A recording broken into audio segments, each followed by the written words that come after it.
சட்டம் மாறி வந்து மண்ணை முட்டும் காலில் சூழ்ந்து கைகள் தட்டும் வாழியவே தென்னவராட்சி திசைகள் எட்டும் நம்மவராற்றல் விண்ணை முட்டும் எட்டு திக்கும் முரசு கொட்டும் வாழியவே.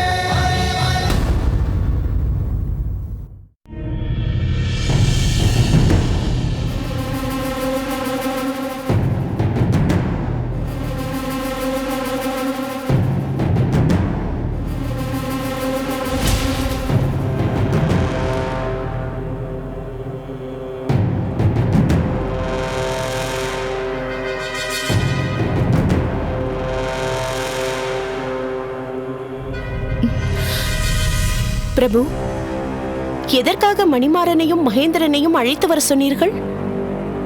மாமன்னருக்கு பணிவான வணக்கங்கள். என்ன செய்தி? தங்களை காண தளபதியார் மணிமாறனும் தளபதியார் மகேந்திரனும் வந்திருக்கிறார்கள். அவர்களை வரச் சொல். உத்தரவு அரசே. சொல்லுங்கள் பிரபு, எதன் பொருட்டு இப்போது அவர்கள் உங்களை சந்திக்க வருகின்றார்கள்? தேவி, அவர்களிடம் சிறு விசாரணை நடத்த வேண்டியிருக்கிறது.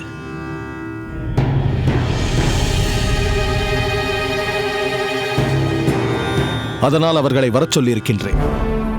மாமன்னருக்கும் மகாராணியாருக்கும் என் பணிவான வணக்கம். மாமன்னருக்கு வணக்கம். வாருங்கள்.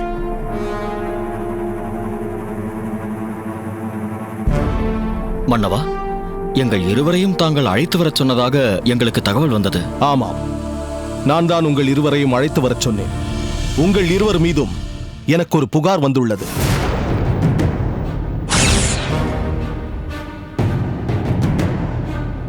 அந்த புகார் உண்மையா இல்லையா என்று உங்களையே கேட்டு தெரிந்து கொள்ளலாம் என்பதற்காகத்தான் உங்களை நான் அழைத்து வரச் சொன்னேன்.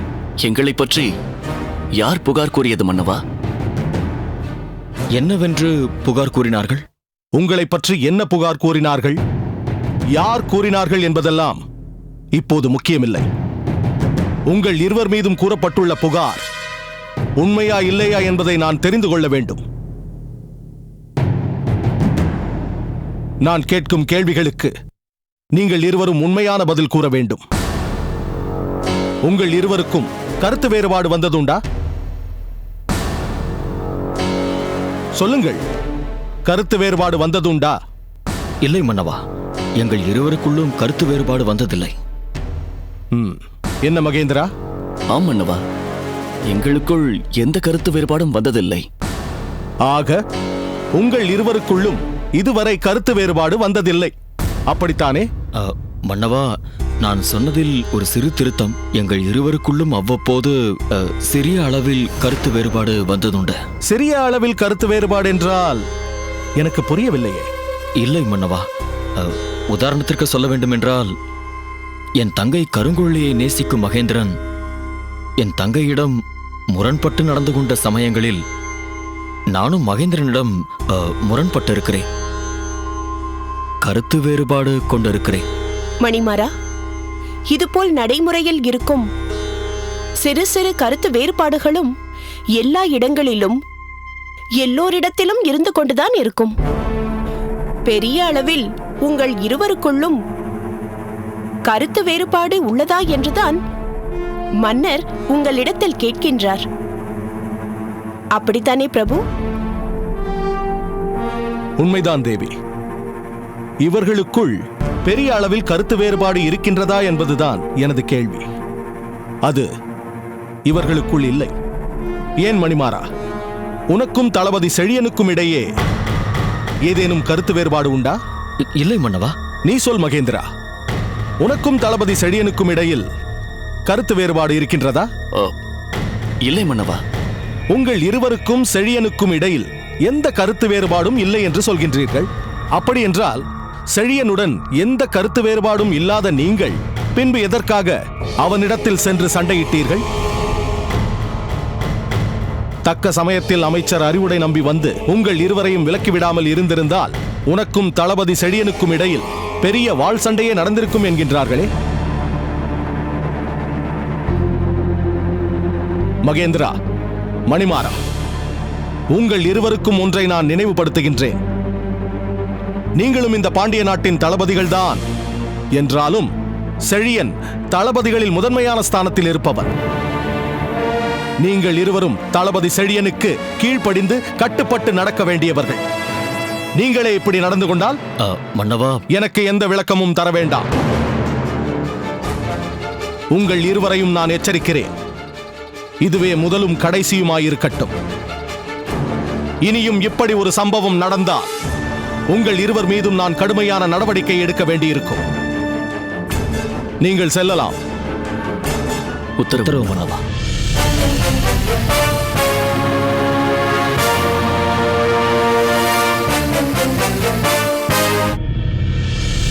அமைச்சரே, நமது சேர நாட்டுக்கென எத்தனையோ சிறப்புகள் உண்டு.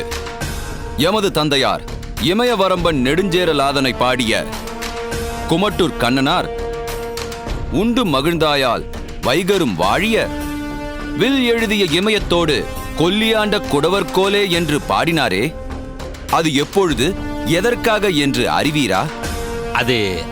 அது மன்னவா, ஏதேனும் ஒரு முக்கியமான நிகழ்ச்சிக்குரிய நாளாகத்தான் இருக்க வேண்டும்.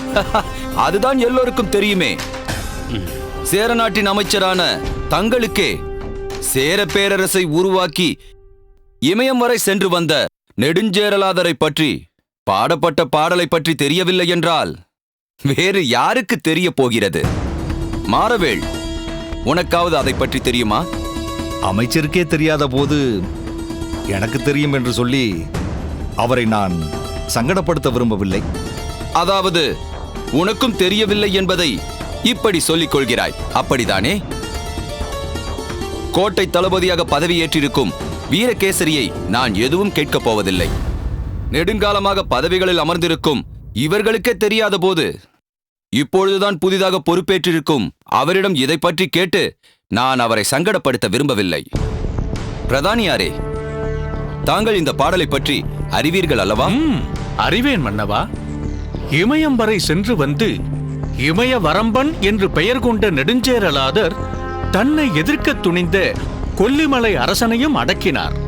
அதனால்தான் இமயத்தோடு கொல்லியையும் இணைத்து இமயத்திலேயே வில்லை பொறித்ததோடு கொல்லியையும் ஆண்ட மன்னவா என்று குறிப்பிடும் வகையில் வில் எழுதிய இமயத்தோடு கொல்லியாண்ட குடவன் கோலே என்று பாடிய குமட்டூர் கண்ணனார்.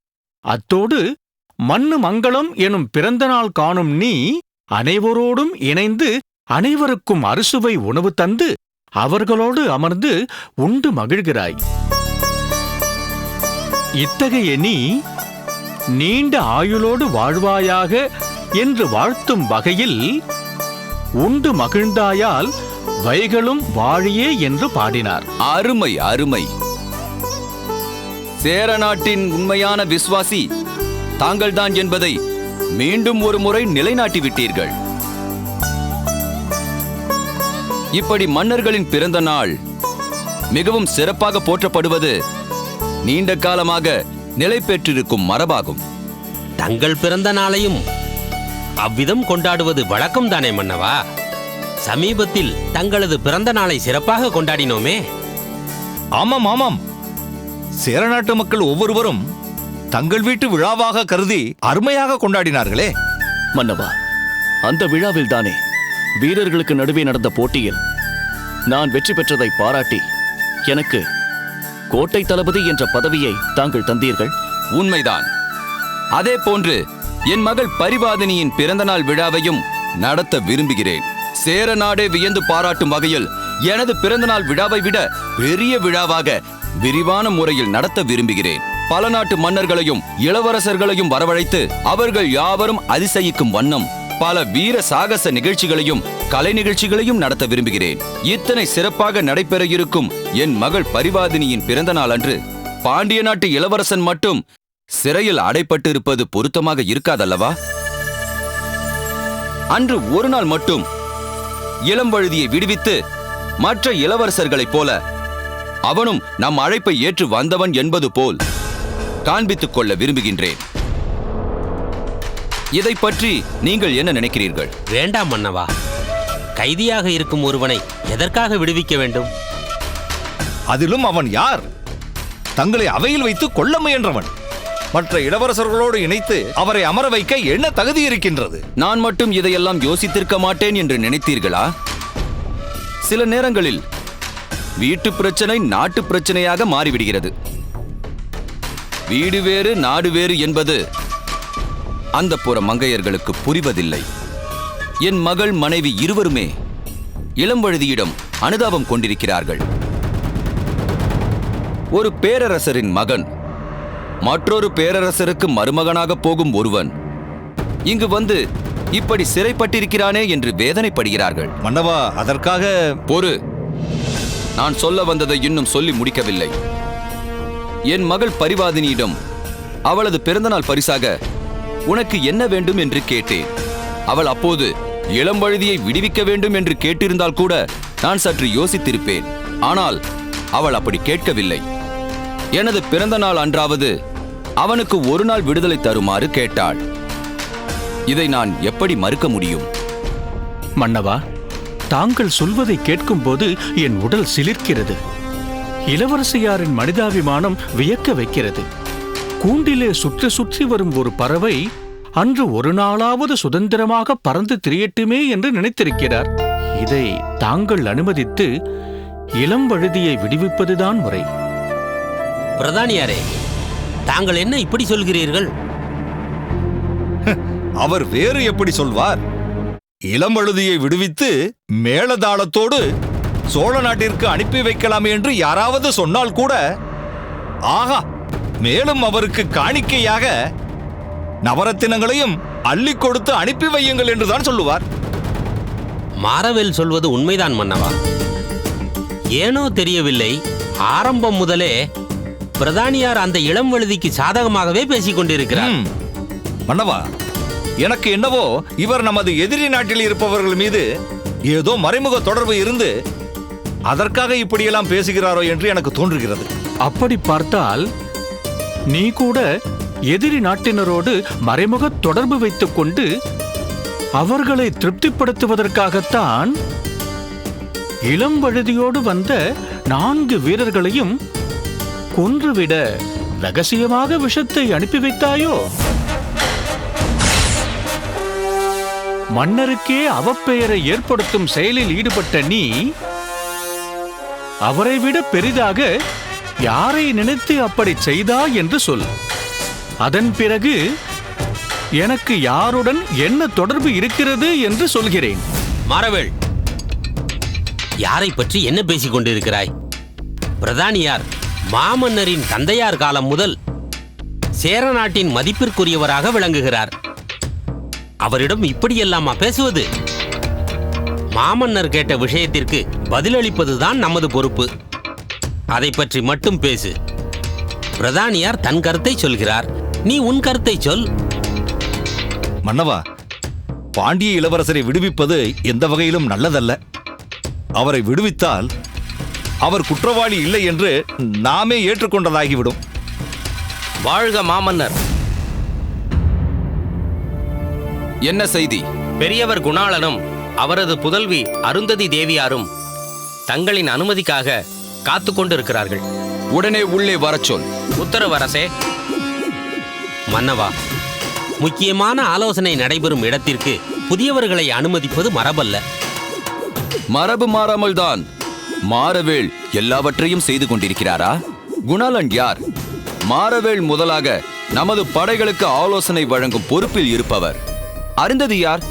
என் மகள் பரிவாதினிக்கு ஆயுத பயிற்சி அளிப்பவள்.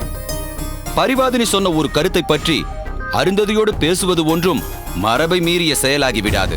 மாமன்னருக்கு எங்கள் பணிவான வணக்கம். பாருங்கள் மன்னவா, இங்கு ஏதோ ஆலோசனை கூட்டம் நடப்பது போல் தெரிகிறது. நாங்கள் அதை அறியாமல் வந்துவிட்டோம். வேண்டுமானால் நாங்கள் இருவரும் சென்றுவிட்டு பிறகு வந்து தங்களை சந்திக்கலாமா? வேண்டாம் அருந்ததி, இது ஒன்றும் நீங்கள் கலந்து கொள்ளக்கூடாத ரகசிய கூட்டம் அல்ல. இனி நீங்கள் கலந்து கொள்ளக்கூடாத கூட்டம் என்று எதுவும் இல்லை. அனைவரும் அமருங்கள்.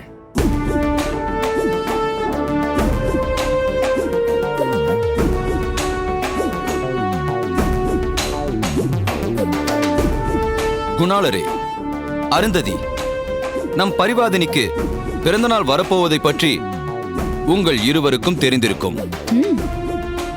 அதை விரிவான முறையில் கொண்டாட ஏற்பாடுகள் நடப்பதை பற்றியும் அறிவீர்கள்.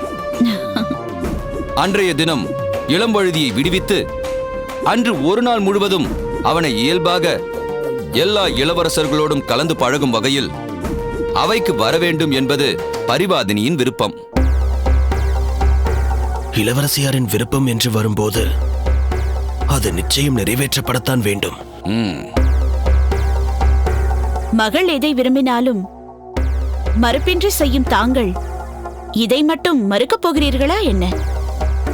என் மகள் பிறந்த நாள் பரிசாக கேட்கும் ஒன்றை என்னால் எப்படி மறுக்க முடியும்? ஆனால் அமைச்சரும் தளபதியும் அது கூடாது என்கிறார்கள். ஏன் அரசே, அதில் என்ன பிரச்சனை? ஒரு குற்றவாளியை வெளியே நடமாட விடுவதா என்கிறார்கள்.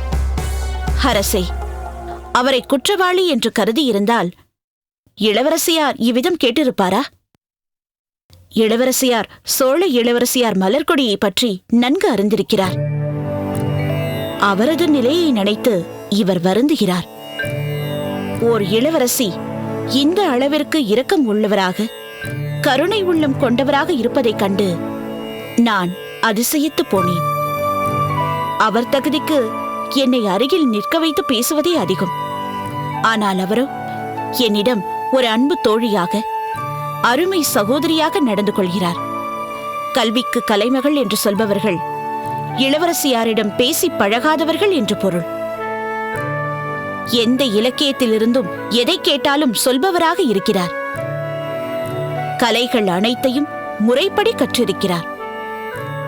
அவர் வீணையின் நரம்புகளை மீட்டும் போது அந்த இனிய நாதம் நமது தேகத்தில் உள்ள நரம்புகளையே மீட்டுவது போல் இருக்கிறது.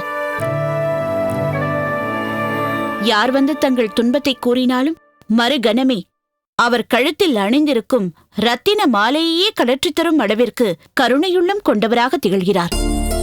அவர் மாதரில் மாணிக்கம், சேர நாட்டின் புகழை உயர்த்த வந்த சுடர் விளக்கு.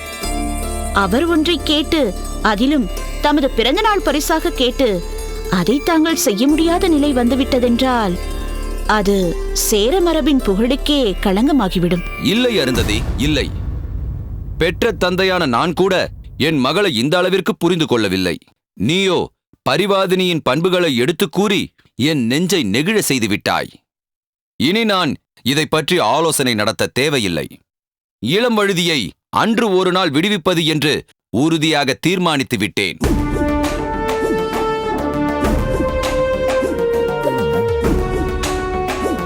பரிவாதினியின் பிறந்த நாள் அன்று இளம்பழுதியின் பக்கத்தில் காவலர்கள் நிற்கும் நிலை இருக்காது. ஆனாலும் கண்ணுக்கு தெரியாத காவல் அந்த பாண்டிய இளவரசரை சுற்றி போடப்பட வேண்டும் மன்னவா. அப்படியே செய்வோம். அதையும் இளம்பழுதியின் பாதுகாப்பை ஏற்றிருக்கும் தாங்களே செய்துவிடுங்கள். அமைச்சரே, மன்னவா, இளவரசியின் பிறந்த நாள் அன்று பாண்டிய இளவரசர் இளம்பழுதி நம் அரண்மனைக்குள் சுதந்திரமாக எங்கு வேண்டுமானாலும் சுற்றலாம். மற்ற இளவரசர்களைப் போல அவரும் விழாவில் கலந்து கொள்ளலாம். மற்ற இளவரசர்களுக்கு கொடுக்கும் அதே மதிப்பும் மரியாதையும் அவருக்கும் கொடுக்க வேண்டும். இதை அனைவருக்கும் அறிவித்து விடுங்கள். உத்தரவு மன்னவா.